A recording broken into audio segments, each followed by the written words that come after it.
5, 4, 3, 2, 1, 0.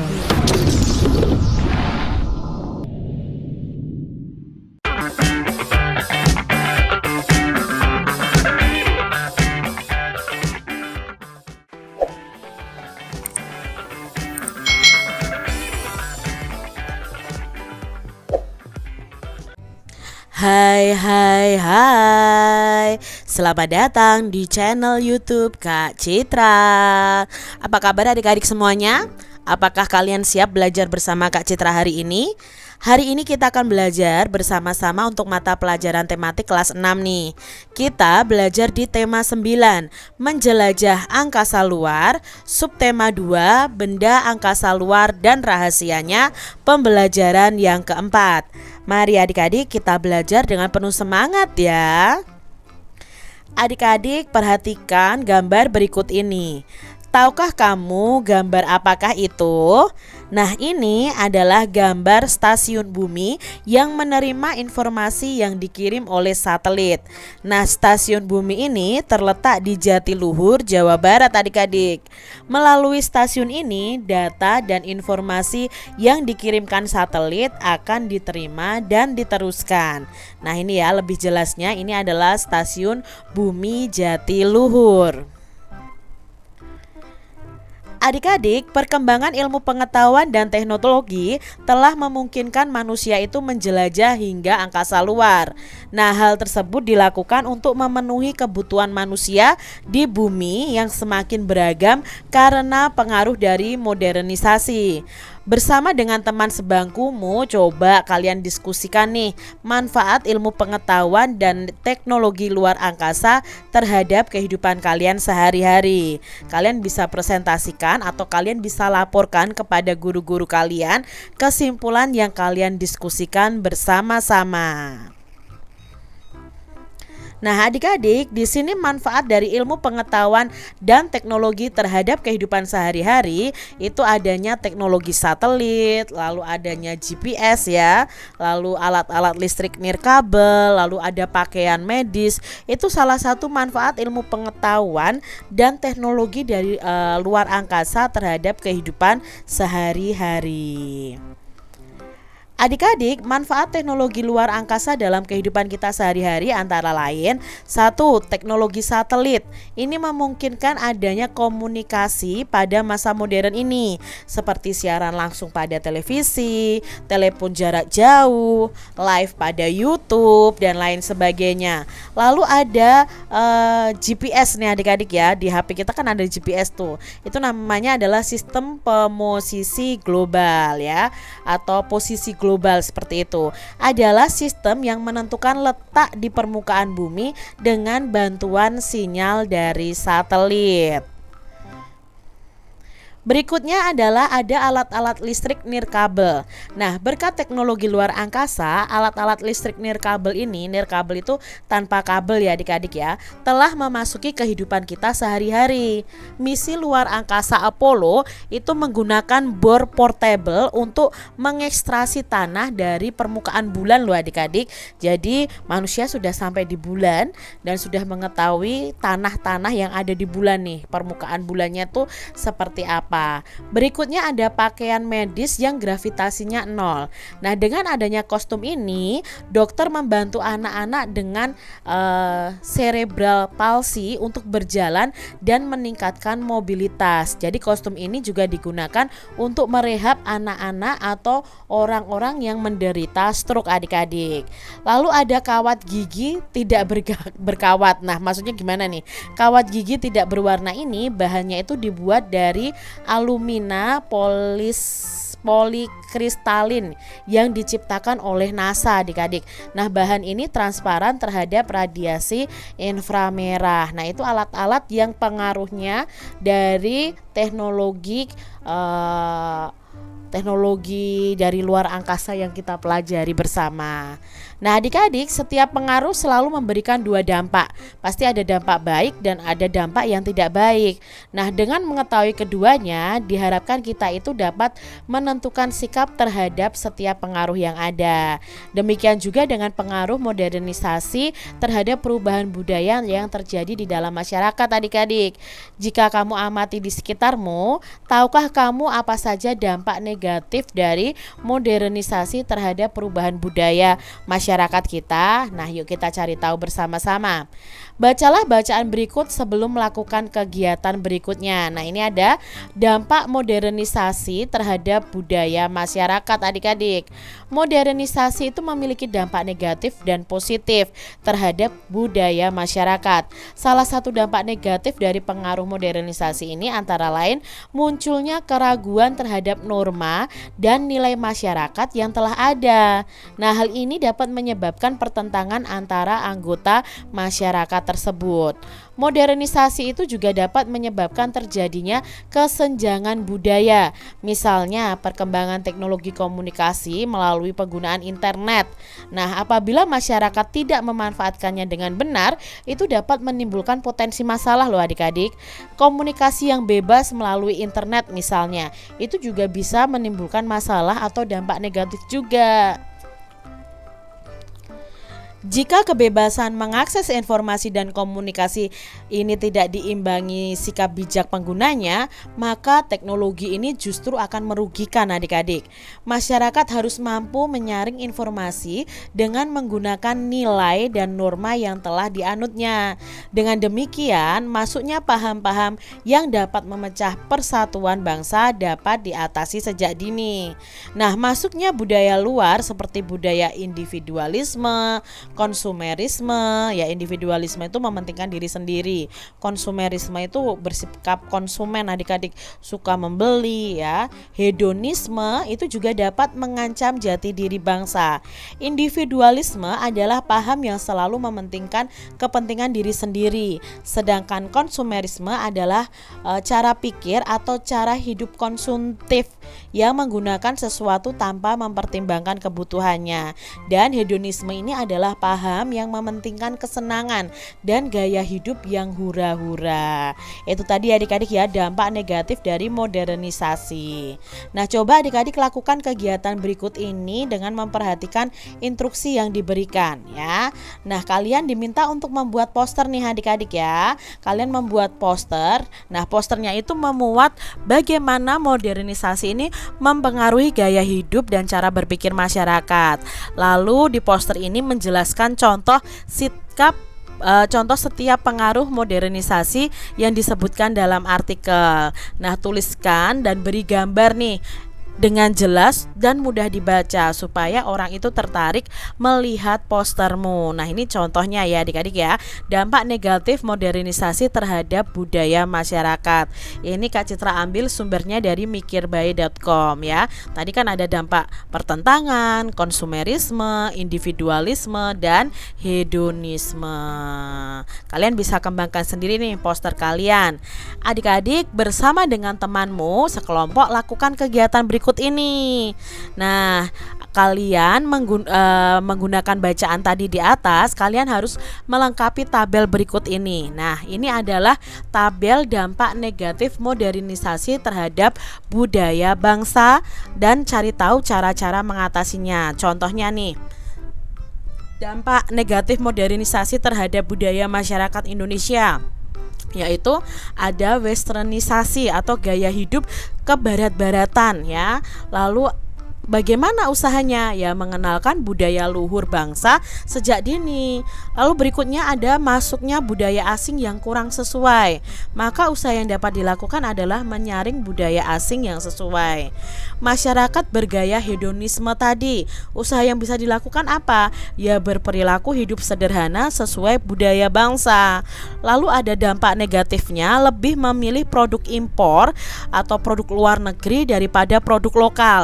Nah, ini usahanya apa yang harus kita lakukan ya? Memberikan pemahaman tentang arti penting dari nasionalisme atau mencintai produk dalam negeri. Lalu ada dampak negatif yaitu masyarakat lebih konsumtif. Nah, di sini usaha yang dapat dilakukan adalah dengan berperilaku hidup sederhana sesuai dengan budaya bangsa. Lalu dampak negatif dari masyarakat bersikap individualistis atau individualisme. Nah, usaha yang bisa dilakukan adalah kita lebih banyak melakukan kegiatan bersama-sama atau kegiatan yang bersilaturahmi. Adik-adik, ketika kalian membuat poster, nah kalian harus menelaah nih dampak negatif dari modernisasi di atas. Pilih salah satu dampaknya dan cara penanggulangannya untuk dijadikan bahan poster. Nah, poster itu biasanya digunakan untuk mempromosikan sesuatu ke masyarakat sekitar. Nah, contohnya di sini ya. Gaya hidup hedonisme itu bisa tanggulangi dengan gaya hidup sederhana. Misalnya ini adalah contoh posternya adik-adik, poster dampak negatif dari modernisasi dan cara mengatasinya. Berdasarkan kegiatan yang telah kamu lakukan, coba tuliskan kesimpulan nih tentang dampak dari modernisasi terhadap budaya masyarakat kita. Nah, dampaknya ya atau kesimpulannya di sini, modernisasi ini mempengaruhi gaya hidup dan cara berpikir dari masyarakat modern. Namun masyarakat itu harus mampu menyaring mana yang sesuai nilai dan norma yang telah dianutnya. Adik-adik, salah satu pengaruh negatif yang harus diwaspadai terhadap budaya masyarakat kita adalah individualisme atau mementingkan diri sendiri. Nih ya, mereka berkumpul tapi mereka asik sendiri ya. Itu individualisme adik-adik. Pernahkah adik-adik mengalami peristiwa seperti itu dalam kehidupan sehari-hari? Mungkin saat ini pernah ya adik-adik ya, orang lebih cenderung ke individualisme. Nah, simaklah cerita fiksi berikut ini dengan seksama. Ada cerita fiksi yang berjudul Berbesar Hati Menerima Kekalahan, karya Fitri Kurniasari. Mari kita simak adik-adik cerita berikut ini.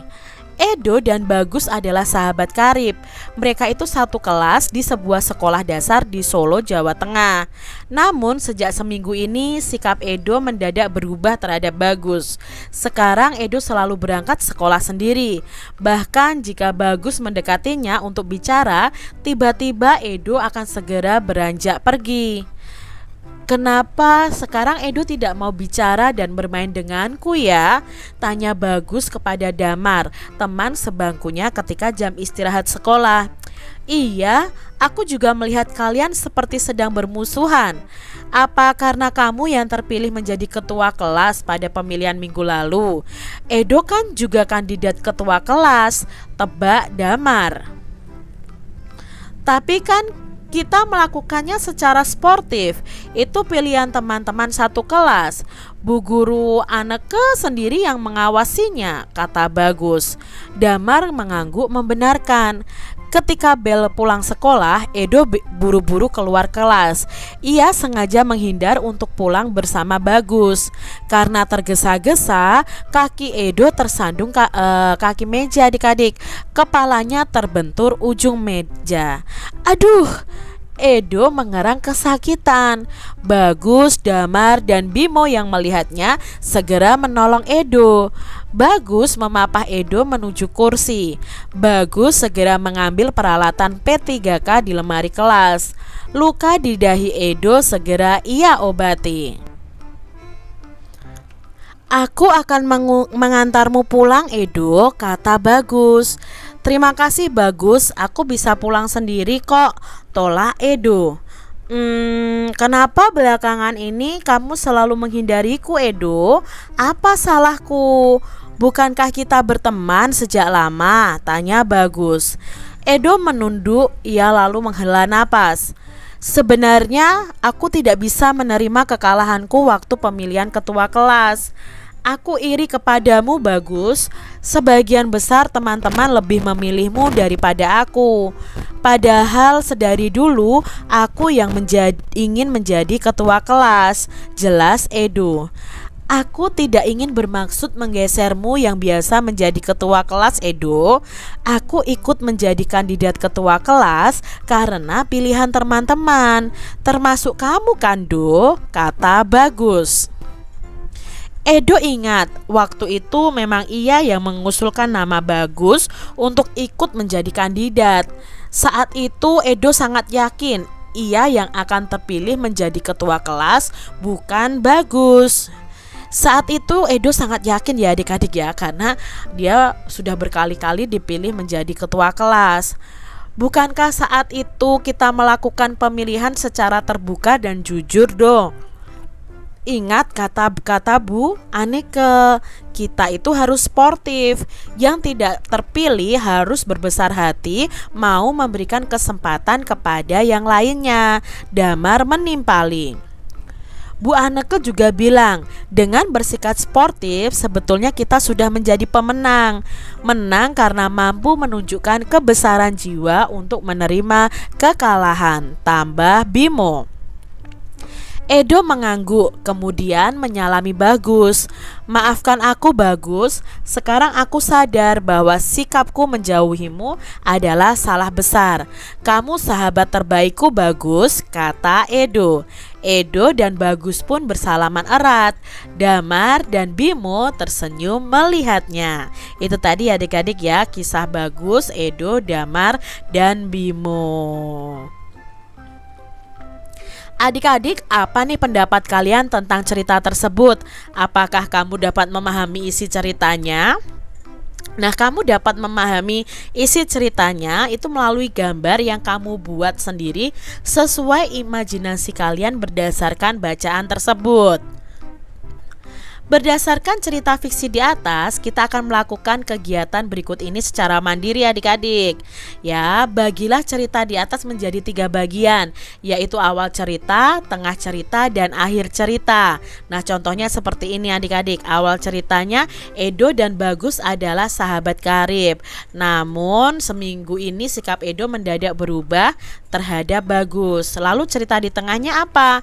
Oh, cerita di tengah atau permasalahan di tengahnya itu Edo tergesa-gesa ingin pulang, lalu tersandung kaki meja. Nah, Bagus, Damar, dan Bimo itu segera menolongnya. Lalu di akhir cerita itu Edo mengaku tidak bisa menerima kekalahan pada waktu pemilihan ketua kelas. Lalu akhirnya Edo itu meminta maaf kepada Bagus.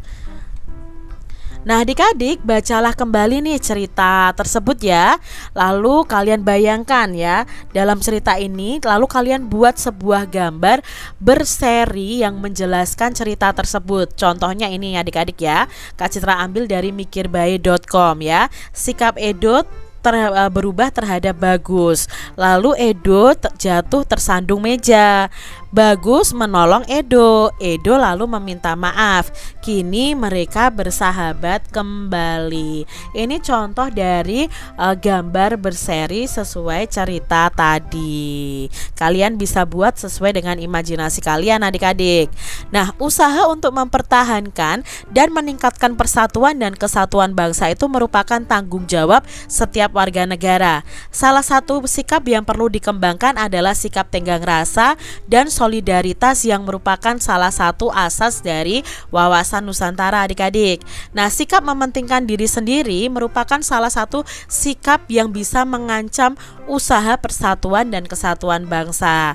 Nah, dapatkah adik-adik menemukan peristiwa di sekeliling kalian yang dapat mendukung persatuan dan kesatuan bangsa kita? Nah, yuk kita cari tahu bersama-sama adik-adik tentang pengambilan keputusan bersama sebagai peristiwa persatuan dan kesatuan. Nah, keputusan adalah segala sesuatu yang ditetapkan berdasarkan berbagai pertimbangan dan pemikiran.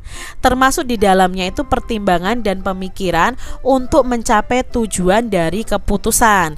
Nah, keputusan bersama adalah keputusan sekelompok orang untuk mencapai tujuan tertentu adik-adik. Nah, tentu saja keputusan ini akan menjadi lebih rumit. Mengapa demikian? karena di dalamnya itu terdapat lebih dari satu orang yang umumnya itu pemikirannya pasti berbeda-beda. Bahkan setiap orang yang mengikuti proses keputusan bersama mungkin mempunyai pendapatnya sendiri-sendiri. Maka agar keputusan bersama itu tercapai, ada beberapa hal yang harus diperhatikan dan beberapa nilai yang harus dijunjung tinggi. Sebagai negara yang berdasarkan Pancasila, kita itu harus memperhatikan dan menjunjung tinggi nilai-nilai yang ada dalam Pancasila, adik-adik. Nah, sila keempat dari kerakyatan yang dipimpin oleh hikmat kebijaksanaan dalam permusyawaratan perwakilan ini termasuk dalam menjunjung tinggi nilai-nilai yang ada, adik-adik. Kita bisa bermusyawarah, kita bisa mengambil keputusan bersama, itu sesuai dengan sila keempat Pancasila. Beberapa hal yang harus diperhatikan dalam mengambil keputusan bersama. Yang pertama, semua peserta itu dalam pengambilan keputusan bersama harus memahami mengenai apa dan tujuan keputusan bersama yang akan diambil. Yang kedua, semua peserta dalam pengambilan keputusan bersama itu harus saling memahami, menghargai pendapat orang lain walaupun pendapat itu berbeda dengan pendapatnya. Nah, berikutnya kita itu harus lapang dada, menerima masukan dalam bentuk kritik, usul, dan saran dari peserta lain. Dan berikutnya adalah semua peserta itu tidak boleh memaksakan kehendaknya untuk dijadikan sebuah keputusan bersama. Itu tidak boleh dilakukan ya, adik-adik. Nah, adik-adik tentu kamu pernah mengalami hal tersebut ya. Nah, dalam kegiatan melibatkan musyawarah untuk mencapai mufakat, misalnya kerja kelompok, itu kan juga musyawarah, adik-adik. Berdasarkan artikel di atas, coba kalian cari tahu bagaimana peristiwa persatuan dan kesatuan itu terdapat dalam peristiwa pengambilan keputusan. Nah, kalian juga bisa jelaskan bagaimana sih peristiwa itu berhubungan dengan sila-sila Pancasila. Nah, adik-adik, buatlah sebuah tabel yang berisi atau menjelaskan sikap-sikap apa saja yang diperlukan dalam musyawarah dalam rangka meningkatkan persatuan dan kesatuan. Lalu sebutkan juga sikap yang dapat mengganggu atau mengancam terciptanya persatuan dan kesatuan tersebut. Nah, contohnya di sini adik-adik ya. Ini adalah sikap-sikap musyawarah yang mendorong persatuan dan kesatuan, yaitu menghargai pendapat orang, tidak memaksakan pendapat kepada orang lain, mengeluarkan pendapat dengan baik dan sopan, menerima keputusan musyawarah dan melaksanakan keputusan dengan penuh tanggung jawab.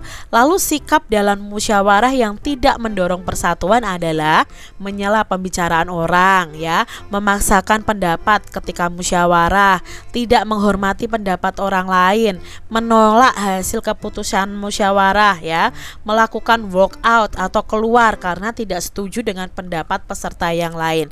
Itu sikap-sikap yang tidak mendorong persatuan dan kesatuan. Nah, peristiwa pengambilan mufakat secara musyawarah merupakan salah satu peristiwa persatuan dan kesatuan dalam masyarakat.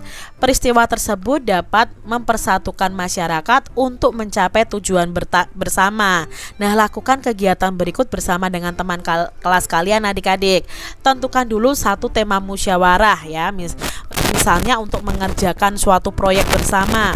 Contohnya temanya dalam musyawarah adalah menyelenggarakan lomba membuat poster cinta tanah air dan bangsa di sekolah, atau tentang menyelenggarakan kerja bakti sosial di rumah-rumah ibadah di sekitar sekolah, atau temanya menyelenggarakan kegiatan jalan bersama untuk aksi cinta Indonesia. Pilih salah satu temanya adik-adik ya. Lalu pilihlah satu atau dua orang yang akan memimpin musyawarah. Pilih juga satu orang yang akan mencatat hasil musyawarahnya. Lalu hal-hal yang dimusyawarahkan apa? Nah, hal-hal yang dimusyawarahkan adalah tujuan kegiatan tersebut. Ya, tujuan kegiatannya apa yang berhubungan dengan usaha meningkatkan persatuan dan kesatuan bangsa. Lalu bentuk kegiatannya apa? Cara melaksanakan kegiatannya bagaimana? Lalu pembentukan panitia pelaksanaan kegiatannya seperti apa? Pembagian tugas setiap bagian kegiatannya bagaimana? Nah, itu bisa kalian musyawarahkan bersama. Nah, di akhir kegiatan, maka setiap siswa akan melakukan refleksi terhadap proses musyawarah dengan menjawab pertanyaan berikut ini. Menurut kalian bagaimana sih proses berjalannya musyawarah? Perbedaan pendapat apa saja yang telah muncul saat kalian bermusyawarah, dan bagaimana cara pencapaian mufakat dari perbedaan pendapat tersebut. Nah, adik-adik, bagaimana sih peran pemimpin diskusi? Nah, sikap dan keterampilan apa saja yang kalian bisa tahu nih yang diperlukan untuk menjadi pemimpin diskusi? Lalu apa sih peran dari pencatat kegiatan musyawarah, dan sikap serta keterampilan apa saja yang diperlukan untuk pencatat kegiatan musyawarah? Nah, bagaimana peran dan tanggung jawab peserta musyawarah bisa kalian diskusikan bersama-sama? Adik-adik, kesimpulan apakah yang dapat kita buat tentang kegiatan musyawarah yang mempengaruhi persatuan dan kesatuan masyarakat? Nah, kesimpulannya adalah bahwa dalam setiap musyawarah harus diliputi dengan semangat gotong royong, kekeluargaan, lalu mengutamakan kepentingan bersama sehingga hasil musyawarah tersebut makin mempererat persatuan dan kesatuan. Nah, adik-adik, di sini ada beberapa pertanyaan yang akan kita jawab bersama. Bagaimana sih peran ilmu pengetahuan dan teknologi luar angkasa dalam mempengaruhi cara pikir dan perilaku orang-orang di sekitar kita? Nah, peran ilmu pengetahuan dan teknologi angkasa luar atau luar angkasa ya sangat penting, karena dengan teknologi luar angkasa akan memudahkan manusia memenuhi kebutuhannya. Bagaimana pandangan kalian tentang kemajuan teknologi saat ini terhadap kegiatan belajar kalian? Lalu sikap apa saja yang harus kalian kembangkan untuk memanfaatkan kemajuan teknologi di sekitar kalian? Nah, kemajuan teknologi itu sangat berpengaruh dalam proses belajar ya, kegiatan belajar kalian. Seperti contohnya, ini kalian belajar di rumah, lalu kalian bisa melihat di YouTube pembelajarannya Kak Citra. Itu karena kemajuan teknologi. Nah, karena akan apa? Mempermudah untuk mendapatkan informasi yang dibutuhkan. Sikap yang perlu dikembangkan ketika kita menggunakan teknologi yaitu adalah sikap hati-hati dan teliti dalam memilih informasi. Adik-adik, bacalah kembali nih cerita fiksi tentang kunjungan Rima di Lembang pada pembelajaran sebelumnya. Nah, jika kamu menjadi Agatha, sikap apa yang harus kamu kembangkan untuk mengatasi masalahnya? Nah, sikap yang harus dikembangkan untuk mengatasi masalah Agatha adalah ingin tahu dan peduli agar menemukan rombongannya. Jadi bisa mencari tahu nih orang-orang di sekitarnya untuk membantu dia kembali ke dalam rombongannya. Bagaimana sikap itu berpengaruh terhadap persatuan dan kesatuan dalam kelompoknya? Nah, sikap ingin tahu dan peduli itu sangat berpengaruh pada persatuan dan kesatuan dalam kelompoknya. Dengan sikap peduli, masing-masing anggota rombongan akan saling mengingatkan. Demikian tadi adik-adik pembahasan kita di tema 9, subtema 2 pembelajaran yang keempat. Semoga video pembelajaran ini bermanfaat untuk adik-adik semuanya, dan sampai jumpa lagi di video pembelajaran Kak Citra selanjutnya. Tuhan memberkati. Jangan lupa tekan tombol subscribe, lalu tekan loncengnya, tekan juga tombol like, lalu share ke media sosial kalian. Jangan lupa untuk ikuti media sosial Kak Citra. Terima kasih.